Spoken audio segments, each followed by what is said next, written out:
excited to be joined by Pratik Thamalla, and he's an ethical hacker. He's differently abled. He uses a one-handed keyboard, and we've been friends for a few years now, actually, because he's helped us out on the International Imposter Syndrome Awareness Day, which we founded about 4 years ago now, and he's going to share a few of his tips on internet security for people at home and also people in business as well. But I think if you are in internet security, just be aware, Pratik, you've been involved for what, maybe 5 years, I think. Is that kind close to 5 years now? Yeah, so you're sort of getting towards the middle of your career, which is quite exciting, really. And Right. happy that you've joined me today. The purpose of this interview, which is a bit unusual for me, is to actually see if we can find a company within the UK who will hire Pratik, because he actually wants to move there, because it's much easier for him to have a better life actually over there, so he can be completely self-sufficient, and that's kind of exciting for me, because I want to get involved and sort of help him to do that. So thank you so much, Pratik. I greatly appreciate you joining me, and I'm looking forward to this conversation. So I mean, I think maybe we talk first about passwords. I mean, passwords, they're not going away immediately, but there is a move that passwords will eventually disappear. But what do you think about that, and people, and what they can do to protect themselves? So firstly, thanks for having me, Nat. It's pleasure to be on the podcast, and we've been friends for almost like 2.5 years now, ever since we known each other, and it's always been a great chat whenever we meet online, and it's been fun so far. Coming to your question, I mean, passwords are like, the gateway for, any normal user to get into the account. For example, if you have an email, you will definitely have a password for it. And then to get into your email, to log into your account, you definitely use a password. But what's happening is, that a lot of times these days, passwords are getting stolen, by the hackers through various mediums. Like, someone may leave the password as is on the server, and the hacker might hack and get the server access and get the password details of the other users, which is like a very dangerous thing. Also, what is happening is that a lot of people don't have the time to remember the passwords, which is why they sort of store the passwords on the browsers, and just copy paste it as and when it is necessary. So that is a good thing in the short term, but in going forward in the long run, it is a very dangerous thing, because as and when, for example, let us talk about Google Chrome, where people usually store their passwords. If they are using a browser like Google Chrome, they might store the passwords and use it as and when it is necessary. But for example, let us assume that Google might update their browser, for example. So in the process of updating their browsers, I mean, the users could either leak their passwords by their own mistake, or the hackers or the attackers who are constantly trying to breach the Google company or the browser may get access to the user passwords, which is very dangerous going forward in the long run. So, in my opinion, it is always not a good idea to store the passwords in the browsers.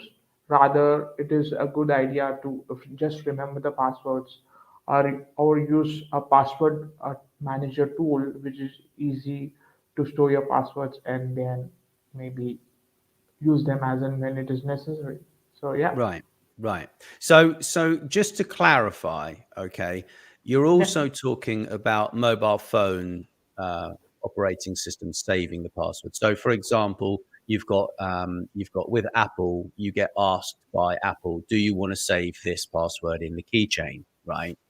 And and also that happens on Android phones as well, right? So Right. you're basically talking about mobile and desktop, and basically not trusting those services. Much rather have a more secure password manager, which is, that's all they do, right? So that password manager is a specific app that you can use, which you should pay for, because if you don't pay, the service is kind of a bit rubbish.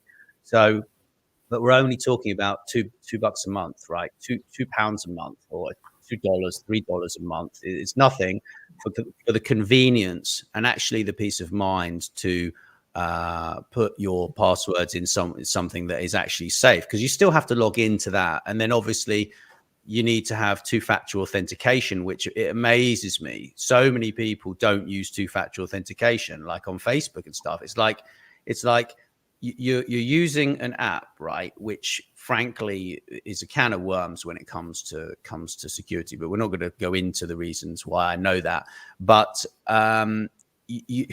you definitely need to have some form of two-factor security, and even if it is just a mobile number, which I know is lame. Yeah, I know that's lame. It's not ideal. It's not an authenticator app, which would be better, or there are even better methods than authenticator apps, right? There are more secure ways to do it than that. Right. Yeah.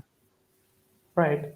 Absolutely. I mean, like, as you said, two-factor authentication is the way to go, and one should use two-factor authentication as and when it is necessary, because having a layer of protection, which is using just a password, is not enough.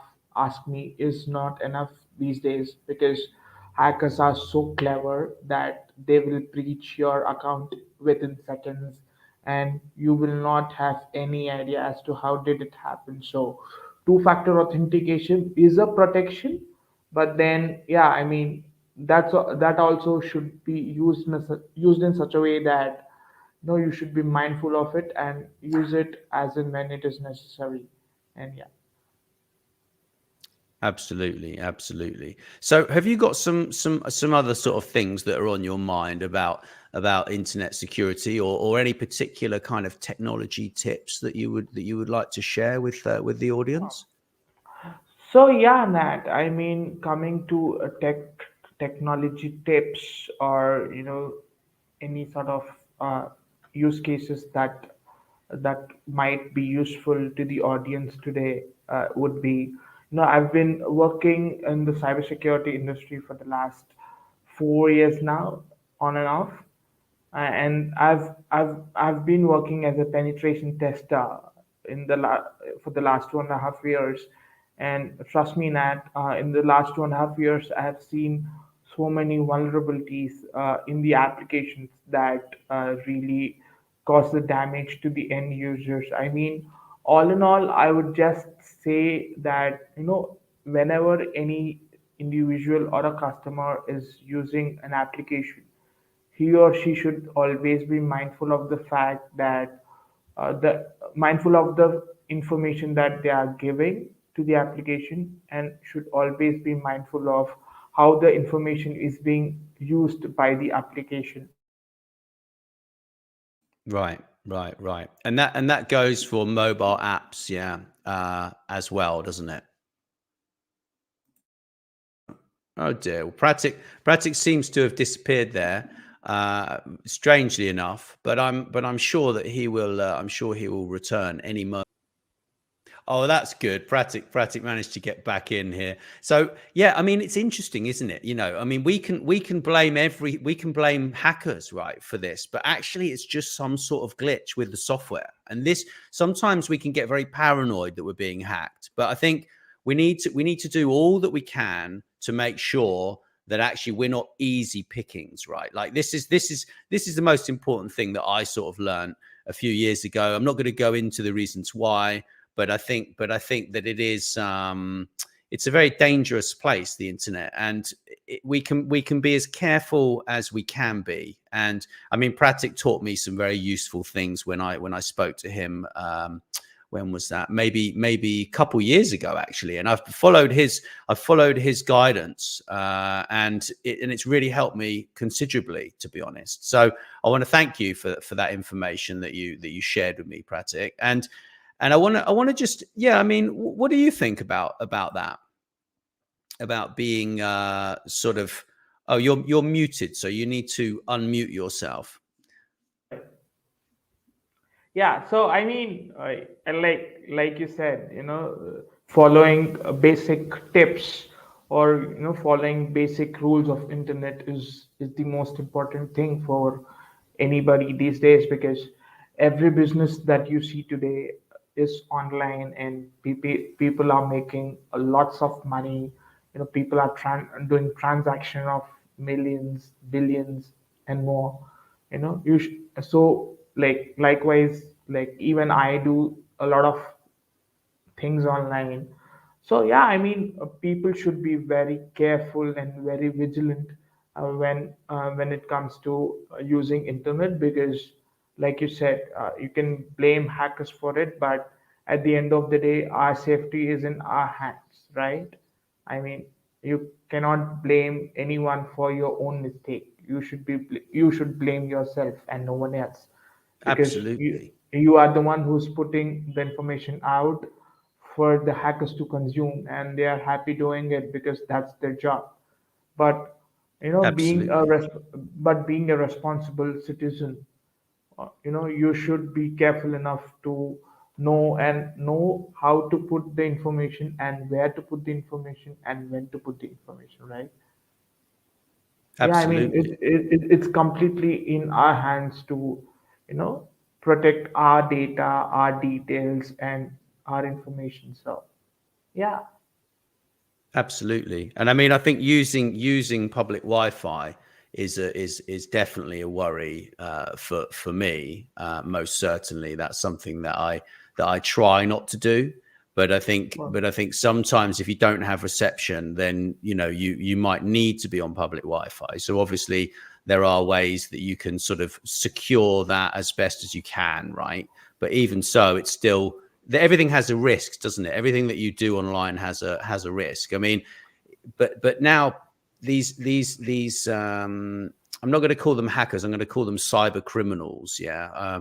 I've interviewed a number of people in this space over the last 5 years, and I've learned a lot about this particular field. And it amazes me now that voices can be replicated now, just from a simple voice recording, and actually you can receive a phone call if you're in an accounts payable department that says, please wire this money to my bank account, Georgina.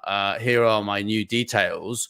Blah blah blah, and Georgina might think that is the managing director, or her boss, but actually it isn't. It's a deeply sophisticated, fraudulent activity. And I interviewed the head of the police force in the United Kingdom, and a number of his colleagues, discussing these very things. And it's unfortunate that the people who actually get tricked with this kind of thing are in fact the most vulnerable in society. And that's really quite sad.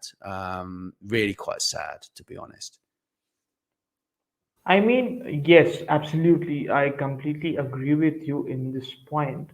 Similar to what you just mentioned, that a lot of people get random calls and messages saying, hey, you've won a lottery worth £100,000, which is not going to happen to you because you've not invested such a big amount anywhere, and you get going some random calls and stuff. So like, yeah, I mean, people should always be very vigilant about what's going to happen, and stay away from all of these.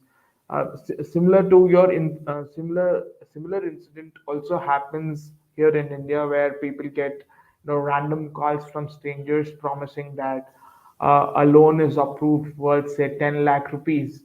And people who are vulnerable, and people who are not knowledgeable about all these things, tend to believe them, and do the things that the hacker want these guys to do. And in return, all they get is to lose money, and all the Yeah. hard earned savings is what they Yeah. lose at the end of the day. And that's very, very sad, to be honest. Yeah. Yeah. It's I it's mean, amazing actually how good they are at this. I mean, they have call centers that actually. right, You reminded me of a funny story. Can I tell you this funny story? It's crazy that this actually happened to me, right? But basically, maybe 15 years ago, talking about like telephone scams, right? I was right, actually because these are rife. Like, I mean, nowadays they are they haven't really got that much more sophisticated. They've got a little bit smarter at the way that they sell the idea. They pretend to work for the government. They pretend to work for all sorts of places. But the trigger is when they ask you for the password, right? Like that's the trigger. When they say they work for Amazon and they need your password, and there's all sorts of things that they can do to manipulate and things like this. But at the time, so back to this story. At the time, I was unemployed, and this is probably in 2009 or 10, and I was unemployed. And I remember my friend Louis. He said to me, "Oh, I've got this great job interview and for you lined up, and I'll put you in touch with the recruiter." And I was like, "Oh, okay." And basically, it turned out that they were selling Jatropha oil investments, right? Like fake Jatropha oil investments. And I didn't realize this, right? But basically, I went for this interview, and as soon as I got to this interview, the CEO of the company came along, and he just looked at me and he said, the first thing he said to me was, "You look like shit." This is what he said to me. The first thing he said to me, "You look like shit," and I was like, and I just sat there, and I was like, at that moment, like my heart sunk, and I felt like I'd been kicked in the nuts, right?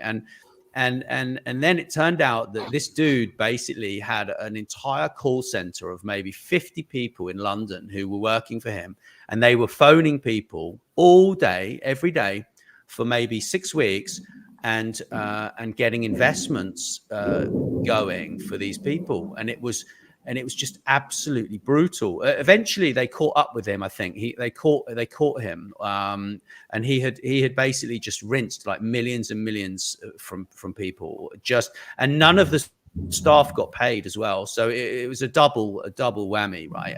But thank God I didn't get the job. Thank God. He really didn't like me at all, and I didn't like him either. And but these people, they are really sophisticated. And if you think what they were doing back then, and that was 15 years ago, nearly now, it was 15 years ago, pretty much. right. So it's like, you think about that now and what they're doing nowadays. And really, if anyone calls you up or sends you a letter, you have to be very, very careful that you are not being defrauded and scammed, right? And this goes for all sorts of messages on the internet. It goes for all sorts of things, really, to be honest. But Pratik, you've gone a bit dark there. I don't know. Oh, he's disappeared again. I don't know quite what's happening to Pratik at the moment. Look, he's back again. Thanks, Pratik. I don't know what keeps happening to this guy. He just disappears. But back to the internet, right? And back to the current situation. I mean, we've got. I mean, when the Pope was wearing a white puffer jacket and he was walking along the beach with, I think it was Angela Merkel or someone, like you really need to think about the internet and how you can be deceived very, very easily. And it could be a video nowadays. It's kind of insane, isn't it, Pratik, at the moment? Right. I mean, when you talk about videos, I suddenly remember, a trend that's been happening these days, and that's deep fakes.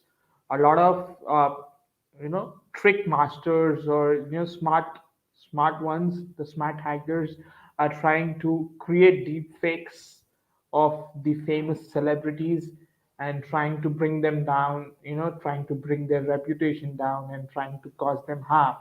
I mean, this is something really upsetting, because it is going forward. It is going to be extremely more difficult, for people to express themselves out there. Even for instance, like, even if we take this podcast, even if I want to, post this podcast, say on YouTube, let's say 5, 10 years down the line, I might have to think 10 times or 20 times just to put out there, because who knows, like, a hacker can create a deep fake of me and, you know, change the narrative of the podcast and put something that I have never said on the podcast, right? I Yeah, mean, you could do absolutely. anything if you have the footage. So I Yeah, mean, yeah, I mean, deepfakes absolutely. is something that is really concerning these days. And like I said before, like, people should be very very careful of what content they are putting it out there, and how important it is to, you know have a private account when it comes to all these social media stuff. Yeah, I mean, it depends on the nature of your work, right? Like for me, I have to produce content, right? Like it's part of what I do, and actually, I think I would be depriving the world of some really, really useful, inspirational content that will educate them, and that's obviously it's a thought that I've thought about, and it's like, yes, I could go and I could delete all of this stuff, right? But then I would just have audio only, and then that becomes kind of just one dimensional, doesn't it? At the end of the day, sometimes people like to see you and know who's talking to them, right? But Right. but I am deeply worried about this. I mean, I think that Google and others are looking at ways to embed tracking mechanisms into these videos and into the imagery and this kind of stuff. But there are always going to be programs that can actually Breach. yeah, there's always going to be that, and a lot of the time it's funded by rogue states that basically want to destabilize the world, right? And that's something that we could talk about for ages, right? It's a huge topic, but it's Right. not something that we really get too into in this on this channel, yeah. But if you are looking at this and you're in a big business, you're in infosec, and you do work in the UK, and you're looking to sponsor someone, and someone who is differently abled as well, which Pratik is an absolute asset to any business that he would work for. And whilst he's happy where he is in India, he just wants to move just purely because then he can become very self-sufficient, because it's very difficult for him. His mum and dad look after him, and I'm not going to Right. get a violin out and stuff, but he's willing to do the work, right? And you actually studied in the UK before, so you it's not like you're a stranger to England, right? Like I am you're in not an India. alien to England, so yeah. No, you're not an alien, and you've studied there, you've worked there before, and you Yeah. got the qualifications. So if you're watching this, please do either get in touch with me, and I'll happily introduce you, or get in touch with Pratik on LinkedIn. Add us both on LinkedIn.